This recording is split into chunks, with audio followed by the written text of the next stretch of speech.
दोस्तों, सुनील एक सामान्य परिवार में जन्मे व्यक्ति थे, लेकिन उनकी सोच अपने परिवार और समाज से बिल्कुल अलग थी।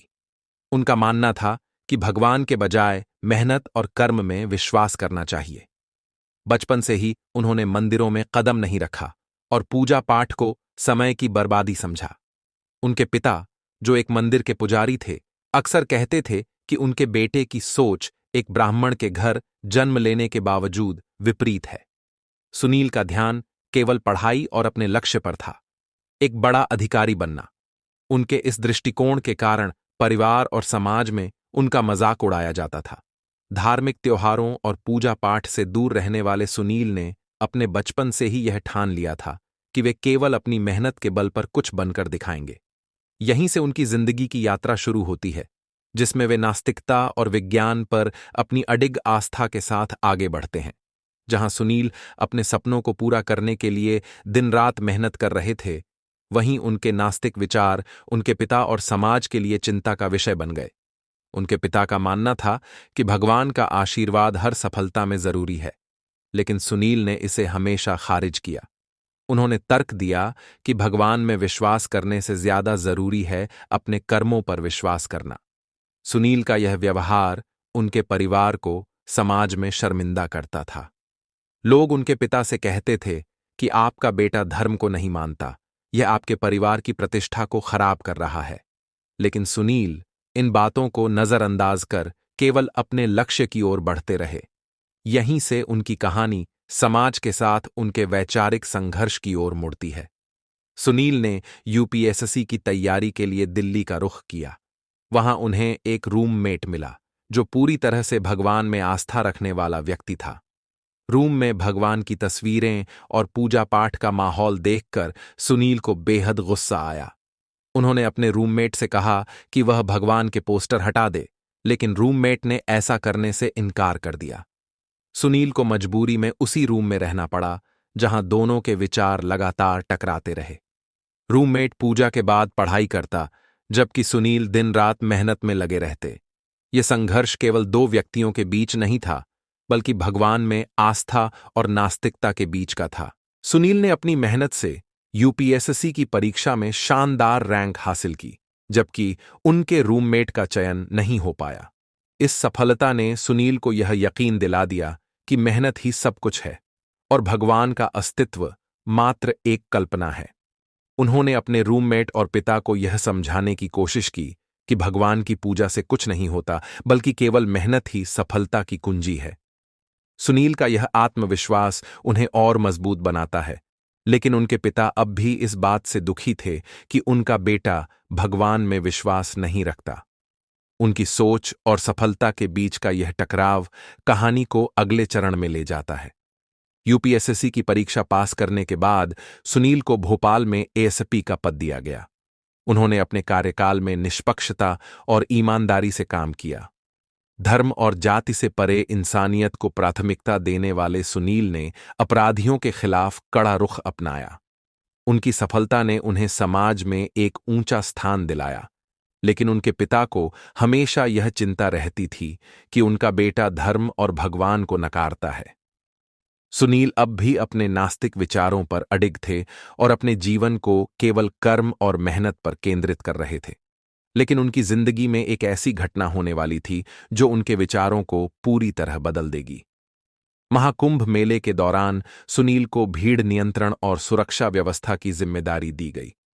सुनील ने इस आयोजन को पैसे की बर्बादी माना और इसे समाज के विकास के लिए खर्च करने की वकालत की। महाकुंभ में ड्यूटी के दौरान उनकी नजर एक अघोरी साधु पर पड़ी, जो एक लकड़ी का बॉक्स लेकर घूम रहा था। सुनील को उस साधु पर शक हुआ और उन्होंने उसका बॉक्स जब्त कर लिया। साधु का दावा था कि वह बॉक्स केवल उसके हाथों से खुल सकता है। सुनील ने इसे अपनी पुलिस चौकी ले जाकर खोलने की कोशिश की, लेकिन वह बॉक्स नहीं खुला। रात के समय सुनील को एक डरावना सपना आया, जिसमें उन्होंने काले नागों को देखा। जब उनकी नींद खुली तो वह लकड़ी का बॉक्स अचानक जेल के अंदर साधु के पास पहुंच चुका था। यह घटना सभी पुलिसकर्मियों को हैरान कर गई। सुनील ने इसे साधु की चाल मानते हुए और सख्ती दिखाई, लेकिन साधु ने एक चमत्कार करके उनके खोए हुए सामान को बॉक्स से निकालकर दिखा दिया। इस घटना ने सुनील के विश्वास को हिला दिया और उन्हें पहली बार लगा कि उनकी सोच से परे भी कुछ हो सकता है। चमत्कारी घटना ने सुनील के दिल में हलचल मचा दी। उन्होंने महसूस किया कि शायद भगवान का अस्तित्व सच में है। साधु ने उन्हें भगवान की महिमा और जीवन में विश्वास की ताकत के बारे में बताया। सुनील, जो अब तक केवल विज्ञान को मानते थे, पहली बार भगवान की ओर झुकाव महसूस करने लगे। महाकुंभ में घूमते हुए सुनील ने देखा कि बड़ी बड़ी हस्तियां साधुओं के चरणों में झुकी हुई हैं। उन्होंने यह समझा कि भगवान का अस्तित्व केवल चमत्कारों तक सीमित नहीं है, बल्कि शांति और सुकून पाने का जरिया है। यह बात उनके दिल को छू गई और उन्होंने भगवान की शक्ति को महसूस किया। महाकुंभ से लौटने के बाद सुनील ने अपने पिता को फोन कर पहली बार भगवान का नाम लिया। यह उनके जीवन में बड़ा बदलाव था। उन्होंने माना कि मेहनत और भगवान में विश्वास साथ साथ चलते हैं। उनकी यह यात्रा नास्तिकता से आस्तिकता की ओर प्रेरणादायक थी और उन्होंने अपनी जिंदगी में नई शुरुआत की। महाकुंभ से लौटने के बाद सुनील की सोच में एक बड़ा बदलाव आया। उन्होंने महसूस किया कि धर्म और कर्म एक दूसरे के पूरक हैं। उन्होंने अपने पिता से माफी मांगी और पहली बार भगवान की मूर्ति के सामने सिर झुकाया। यह उनके लिए न केवल एक नई शुरुआत थी, बल्कि एक ऐसा पल था जिसने उन्हें अपने विचारों और परिवार के विश्वासों के बीच संतुलन बनाना सिखाया। अब सुनील अपने कार्यक्षेत्र में भी धर्म और आस्था को लेकर एक सकारात्मक दृष्टिकोण अपनाने लगे।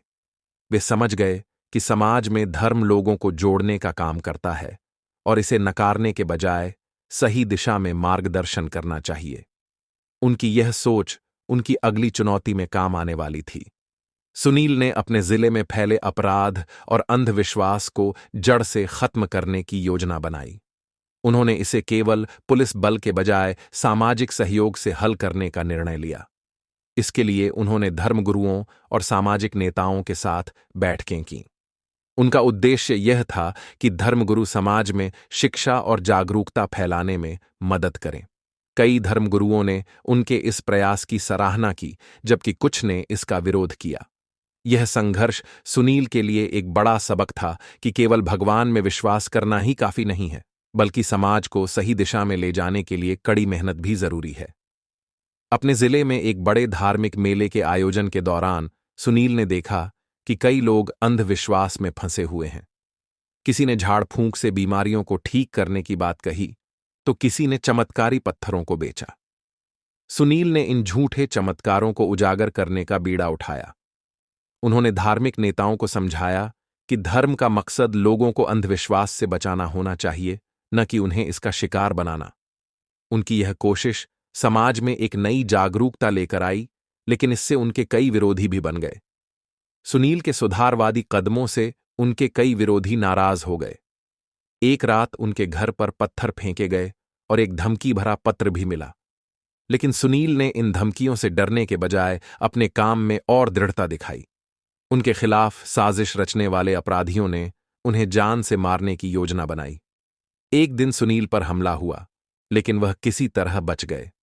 इस घटना ने उन्हें एहसास दिलाया कि समाज में बदलाव लाना आसान नहीं है और इसके लिए साहस और धैर्य की जरूरत है।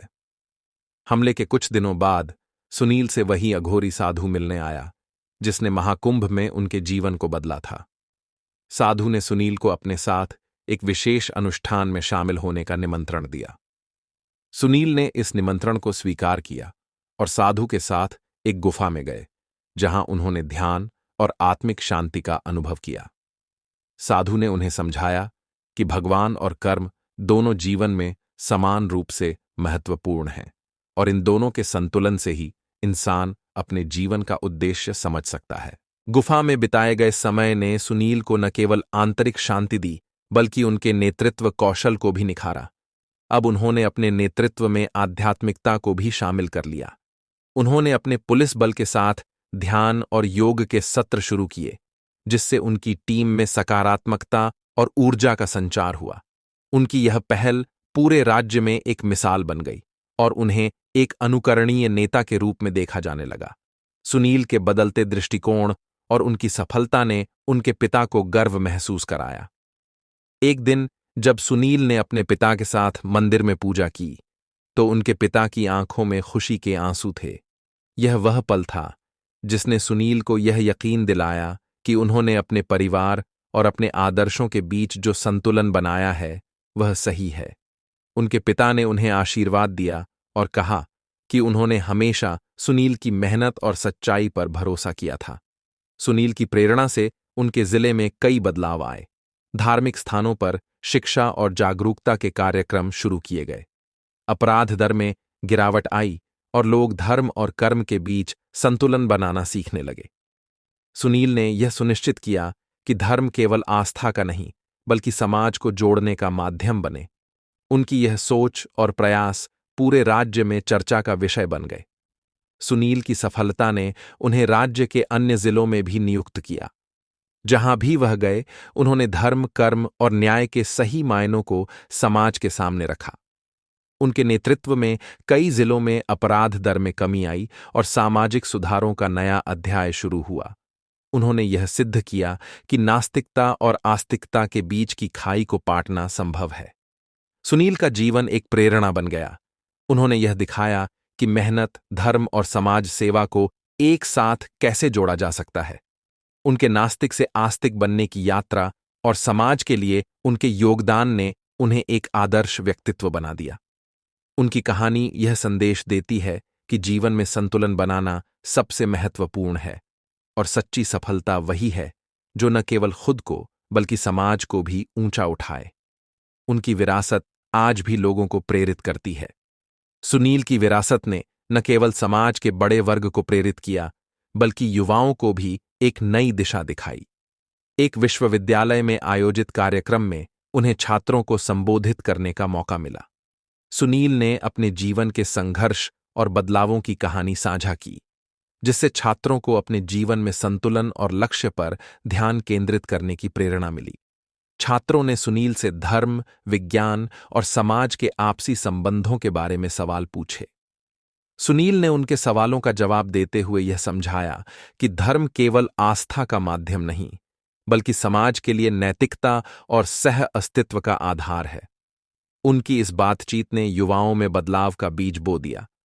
सुनील ने महसूस किया कि समाज में स्थायी बदलाव के लिए युवाओं को प्रेरित करना जरूरी है। उन्होंने एक अभियान शुरू किया जिसमें वह छात्रों को नेतृत्व की बारीकियां और सामाजिक जिम्मेदारियों के महत्व को समझाने लगे। सुनील ने युवा शक्ति सम्मेलन का आयोजन किया, जहां छात्रों ने अपने विचार और योजनाएं प्रस्तुत कीं। इस अभियान से कई युवाओं ने समाज सेवा की राह अपनाई। सुनील का यह प्रयास न केवल एक नई लहर लाया, बल्कि युवाओं को अपने देश और समाज के प्रति जिम्मेदार बनाया। युवाओं के साथ संवाद के दौरान सुनील को यह महसूस हुआ कि धर्म और विज्ञान के बीच एक बड़ा अंतराल है। उन्होंने इस विषय पर गहराई से काम करने का निश्चय किया। उन्होंने धार्मिक नेताओं और वैज्ञानिकों के साथ सेमिनार आयोजित किए, जहां इन दोनों धाराओं को जोड़ने की कोशिश की गई। इस पहल ने समाज में धर्म और विज्ञान के बीच संवाद को बढ़ावा दिया। लोग समझने लगे कि विज्ञान और धर्म एक दूसरे के विरोधी नहीं हैं, बल्कि सही समझ और उपयोग से वे समाज के लिए सहायक हो सकते हैं। सुनील की कोशिशें अब देश की सीमाओं को पार कर रही थीं। उन्हें संयुक्त राष्ट्र में बोलने का अवसर मिला, जहां उन्होंने समाज में संतुलन और नैतिकता के महत्व पर अपनी बात रखी। उनकी कहानी और विचारों ने अंतर्राष्ट्रीय मंच पर भी सराहना पाई। उन्होंने विभिन्न देशों के प्रतिनिधियों से मुलाकात की और उनके साथ सांस्कृतिक और सामाजिक आदान प्रदान को बढ़ावा देने पर चर्चा की। उनकी इस यात्रा ने भारत के विचारों और सांस्कृतिक धरोहर को दुनिया के सामने और मजबूत तरीके से प्रस्तुत किया। अंतर्राष्ट्रीय मंच से लौटने के बाद सुनील को अपने राज्य में एक नई समस्या का सामना करना पड़ा। वहां सांप्रदायिक तनाव का माहौल बन रहा था। सुनील ने इस समस्या को गहराई से समझा और लोगों के बीच संवाद स्थापित करने का प्रयास किया। उन्होंने विभिन्न समुदायों के नेताओं के साथ बातचीत की और उन्हें साथ लाकर एकता का संदेश दिया। उनकी कोशिशों से तनाव को कम किया गया और लोग एक बार फिर से शांति और सद्भाव की राह पर लौट आए। सांप्रदायिक तनाव के बाद सुनील ने धार्मिक सहिष्णुता को बढ़ावा देने के लिए एक स्थायी कार्यक्रम शुरू किया। उन्होंने साझा संस्कृति नामक एक पहल की शुरुआत की, जिसमें विभिन्न धर्मों के त्योहार और परंपराओं को मिलकर मनाने का आयोजन किया गया। इस पहल ने समाज में एकता और भाईचारे को बढ़ावा दिया। लोगों ने महसूस किया कि धर्म बांटने के लिए नहीं, बल्कि जोड़ने के लिए है। इस कार्यक्रम ने समाज में गहरी छाप छोड़ी और सुनील को एक सुलहकर्ता के रूप में पहचान दिलाई। सामाजिक जिम्मेदारियों के बीच सुनील को अपनी व्यक्तिगत जिंदगी में भी चुनौतियों का सामना करना पड़ा। उनके परिवार को समय न दे पाने की वजह से रिश्तों में खटास आने लगी। उन्होंने इसे गंभीरता से लिया और अपने परिवार के साथ समय बिताने का निर्णय लिया। उन्होंने समझा कि समाज में संतुलन लाने के लिए पहले अपने जीवन में संतुलन होना जरूरी है। उनके इस कदम ने उनके परिवार को और मजबूत किया और उन्हें अपने कार्यों में और अधिक समर्थन मिला। सुनील ने अपनी बेटी और बेटे को भी अपने काम का हिस्सा बनाना शुरू किया। उन्होंने उन्हें बताया कि समाज सेवा केवल एक कार्य नहीं, बल्कि जीवन जीने का एक तरीका है। उनके बच्चे उनके विचारों से प्रेरित होकर सामाजिक कार्यों में शामिल हुए। इससे सुनील को नई ऊर्जा मिली और उनका परिवार समाज में एक आदर्श बन गया। उन्होंने अपने बच्चों को यह सिखाया कि धर्म, कर्म और परिवार का संतुलन ही जीवन का सबसे बड़ा आधार है। अब सुनील ने समाज में सतत विकास के लिए काम करना शुरू किया। उन्होंने पर्यावरण संरक्षण, शिक्षा और स्वास्थ्य सेवाओं पर ध्यान केंद्रित किया। उनके नेतृत्व में कई पर्यावरणीय कार्यक्रम शुरू किए गए, जैसे वृक्षारोपण अभियान और जल संरक्षण परियोजनाएं। इस पहल ने समाज को यह सिखाया कि विकास केवल भौतिक प्रगति का नाम नहीं है, बल्कि यह सामाजिक, आध्यात्मिक और प्राकृतिक संतुलन पर आधारित होना चाहिए। सुनील की जीवन यात्रा अब अपने अंतिम अध्याय में थी। उन्होंने अपनी सभी जिम्मेदारियों को पूरी ईमानदारी से निभाया और समाज को नई दिशा दी। एक बड़े समारोह में उन्हें उनकी सेवाओं के लिए सम्मानित किया गया। सुनील ने इस अवसर पर कहा, जीवन का उद्देश्य केवल अपने लिए नहीं, बल्कि समाज के लिए जीना है। धर्म, कर्म और परिवार का संतुलन ही सच्ची सफलता की कुंजी है। उनके बाद उनके बच्चे और समाज के युवा उनकी विरासत को आगे बढ़ाने के लिए तैयार थे। इस तरह सुनील की कहानी का अंत एक नई शुरुआत का संकेत थी, जो समाज को प्रेरणा देती रहेगी। दोस्तों, अगर आपको यह कहानी पसंद आई हो तो वीडियो को लाइक करें और हमारे चैनल को सब्सक्राइब करें, ताकि ऐसी और कहानियां आप तक पहुंचती रहें। जय हिंद, जय भारत।